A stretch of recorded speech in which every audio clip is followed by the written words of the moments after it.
Good evening, dear listeners. There are stories that make you think, and there are stories that make you question everything you thought you knew. This is one of them. It began on a rainy Thursday night in Accra, the kind of rain that doesn't just fall, it floods memories. Detective Kojo Mensah was called to a crime scene in East Legon, a quiet neighborhood. A man had been found dead in his living room. No signs of a struggle, no forced entry, just a glass of wine and a lifeless body slammed in a chair. The victim's name? Kofi Bedu. A well-known businessman, wealthy, influential, respected. But here's where things get strange. As the detective flipped through the victim's file, his fingers froze because according to official records, Kofi Bedu had already died 3 years ago. Yes, buried, certified, closed case. So who is this man? He began digging. First stop, the wife. Mrs. Bedu sat calmly, dressed in black, but her eyes were too dry for a grieving woman. I already buried my husband once, she said softly. I won't do it again. The detective leaned forward. What do you mean? She hesitated. Then she spoke. 3 years ago, my husband was declared dead after a car accident. The body was burnt beyond recognition, but I knew something wasn't right. Why didn't you say anything? The detective asked. She looked away. Because a week after the funeral, he came back. Silence.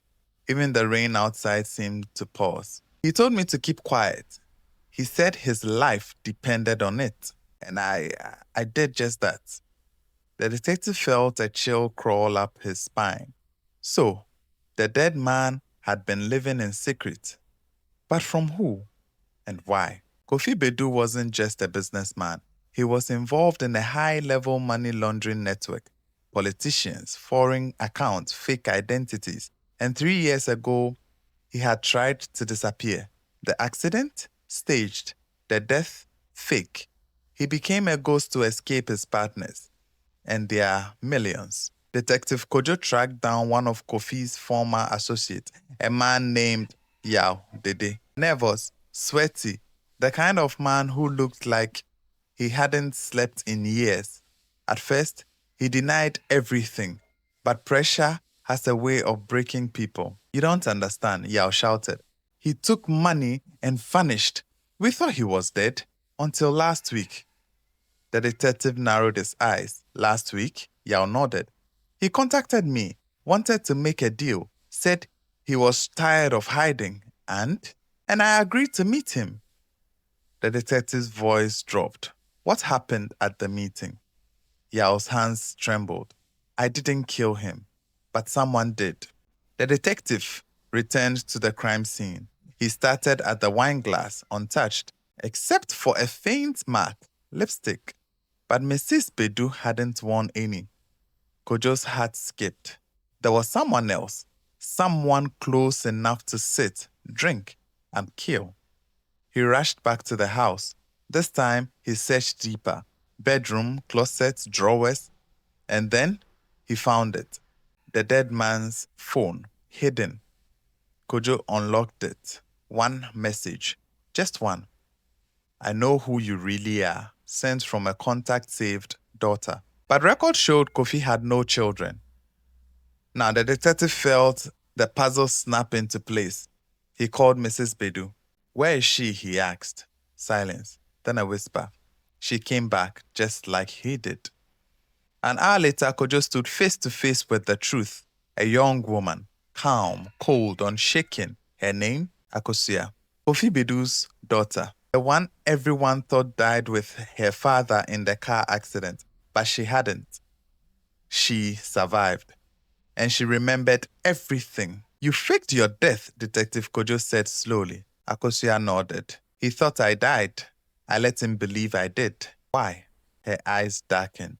Because I needed time. Time for what? She stepped closer. For revenge. Her voice was steady. That man wasn't just a criminal. He destroyed lives, including mine. My mother wasn't his only victim. The detective's chest tightened. You poisoned your own father. Akosua smiled faintly. Wine was always his weakness. Why now? Because he got comfortable. He came back, and I was waiting. Kojo looked at her. Not just a suspect, but a storm that had been building for 3 years. And your mother? He asked. Akosua's smile faded. She chose to stay with him. She chose silence. The rain outside returned, louder this time, relentless. Detective Kojo closed his notebook. Case solved. But justice? That was something else entirely. Because sometimes the law catches the killer, but the truth? The truth explains why.